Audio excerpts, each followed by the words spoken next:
Bismillahirrahmanirrahim. Assalamualaikum warahmatullahi wabarakatuh. Kaifa halukum? Semoga antum semua sehat nak ya. Baik, pada kesempatan hari ini nanti akan menyampaikan tentang materi yang lalu dan materi yang hari ini.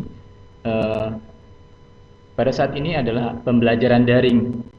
Ini suatu hal yang sulit memang bagi guru dan antum semua sebagai siswa.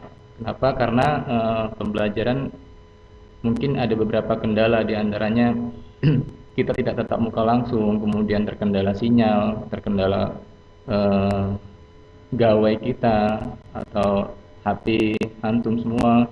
Tetapi kita tidak boleh menyerah, kita harus tetap semangat ya. Kenapa? Karena ya Allah tidak akan merubah nasib seseorang tanpa seseorang itu merubahnya sendiri atau berusaha.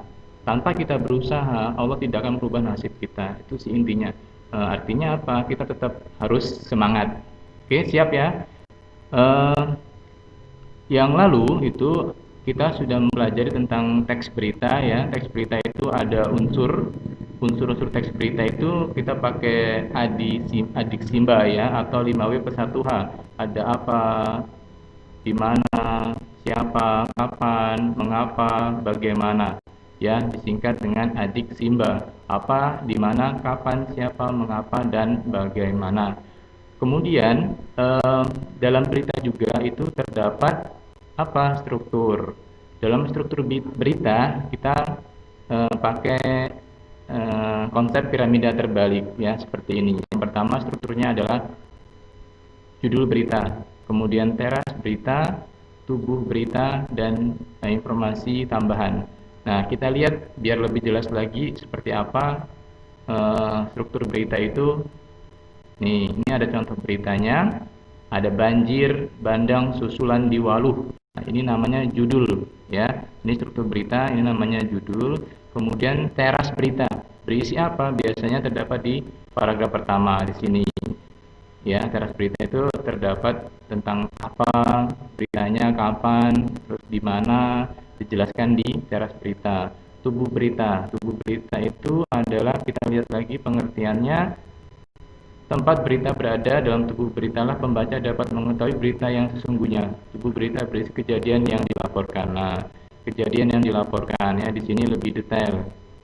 Ya, ada bantuan dari beberapa ya warga seperti pakaian, makanan, ya. Itu adalah tentang struktur. Berikutnya tentang kebahasaan teks berita ya. Udah kita bahas kemarin, ada bahasa baku, kalimat langsung, kata kerja mental, dan konjungsi temporal. Nah, itu adalah teks berita. Selanjutnya kita pahami lagi tentang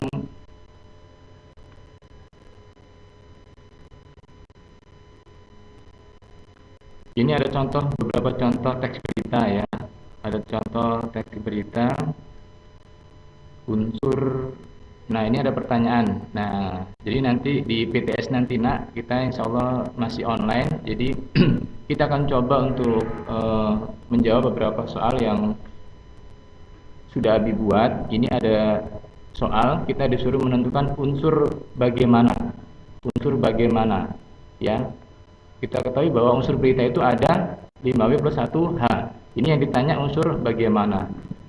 Ya, kalau ditanya kapan, maka hari. Nah, ini bagaimana? Bagaimana itu berarti gambarannya ya. Banjir kembali melanda kecamatan Keluar. Nah, bagaimana itu berarti menggambarkan bagaimana proses yang diberitakan. Berapa persawahan terendam air? B. Kamis 12. Enggak ya, kalau B itu kapan? Banjir diakibatkan oleh hujan selama 3 hari. Nah, ini masuk nggak? Banjir kembali melanda kecamatan Keluar. Nah, ini apa ya? Ini unsur apa? Banjir kembali melanda kecamatan Keluar itu unsur apa? Kalau ini beberapa persawahan terendam banjir. Nah, ini masuk unsur apa ini kira-kira? Yang A sama C. Tinggal fokus jawabannya A sama C. Banjir diakibatkan oleh hujan selama 3 hari. Beberapa persawahan terendam. Nah, lebih tepat A atau C? Ayo coba tebak. Banjir diakibatkan oleh hujan selama 3 hari. Ini mungkin kalau yang C unsur mengapa lebih tepatnya. Jadi kalau bagaimana adalah lebih tepatnya jawabannya A. Gitu ya. Kata kuncinya antum semua harus hafal tentang unsur berita tadi, apa, siapa, mengapa, dan bagaimana. Jika belum paham tentang unsur itu, kesulitan nanti kalau ada soal seperti ini. Nomor 2. Nomor 2 apa yang ditanya? Berdasarkan teks di atas tersebut, teks berita bagian, nah kita disuruh menentukan strukturnya. Ingat nak ya, jika ada soal bahasa Indonesia, maka teks panjang-panjang seperti ini, antum baca dulu perintahnya. Nah, ini kan soalnya nih, berdasarkan teks berita tersebut, teks berita bagian, kita suruh mencari strukturnya. Nah, baru kita baca teksnya. Pelabuhan Merak dipadati oleh truk pengangkut barang non sembako. Nah, unsur berita tadi kan ada 4 tuh. Ada judul, ya kan? Judul berita, ada apa lagi tadi? Kita lihat di sini. Kita lihat di sini. Nah, judul, teras berita, tubuh berita. Nah, ini masuk ke mana? Tubuh berita atau judul? Judul, tubuh berita, ekor berita, kepala berita. Maka yang mendekati adalah tubuh berita ya. Kalau kepala berita itu mungkin sama dengan judul ya.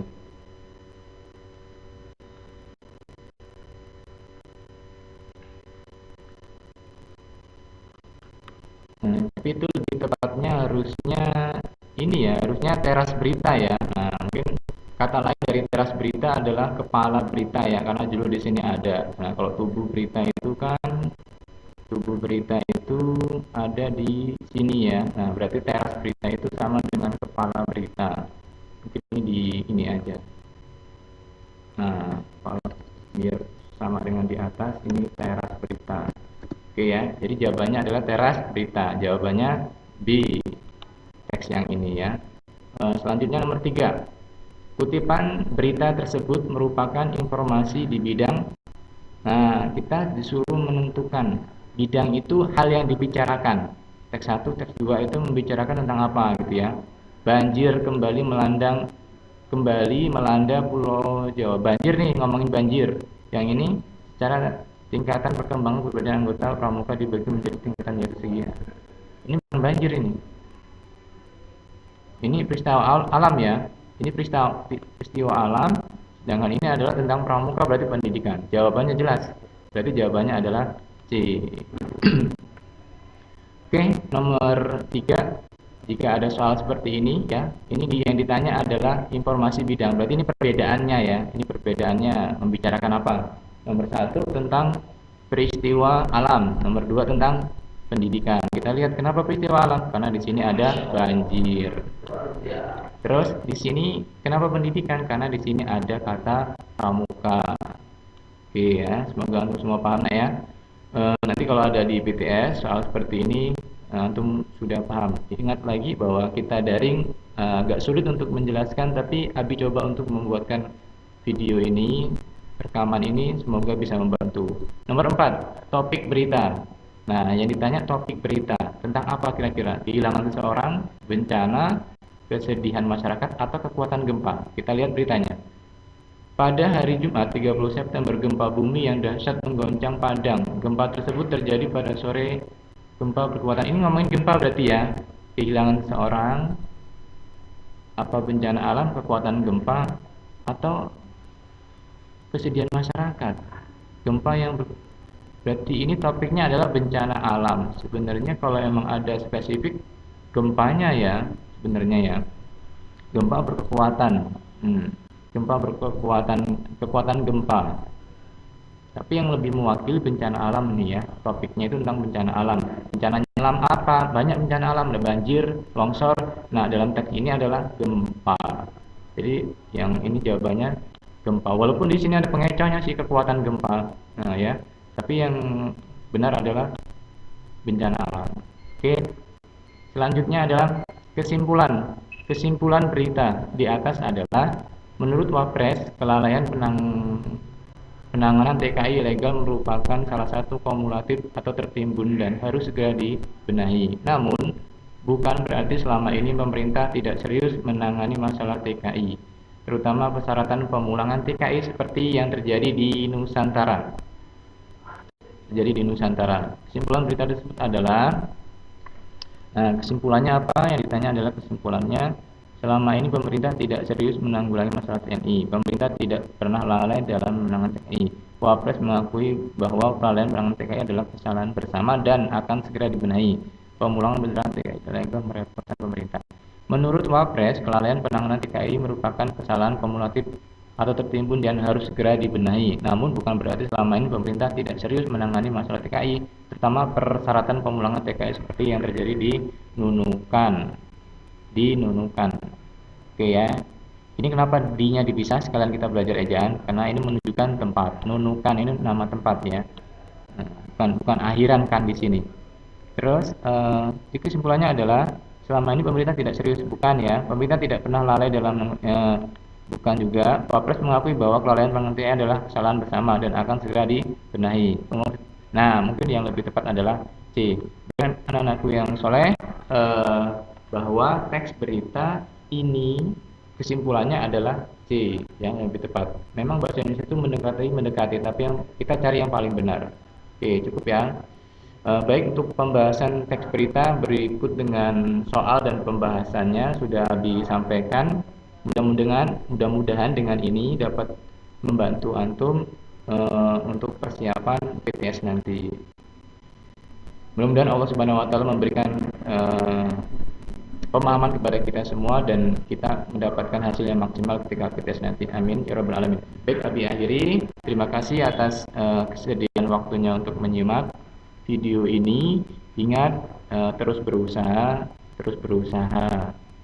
Ya, jangan memikirkan hari ini sekarang, tapi memikirkan nanti. Kita usaha itu tidak hanya hari ini, tapi ke depannya. Ya, jangan pernah jerah, jangan pernah kapok, terus berusaha selama itu positif. Oke. Sekali lagi Abi sampaikan terima kasih. Jazakumullahu khair. Assalamualaikum warahmatullahi wabarakatuh.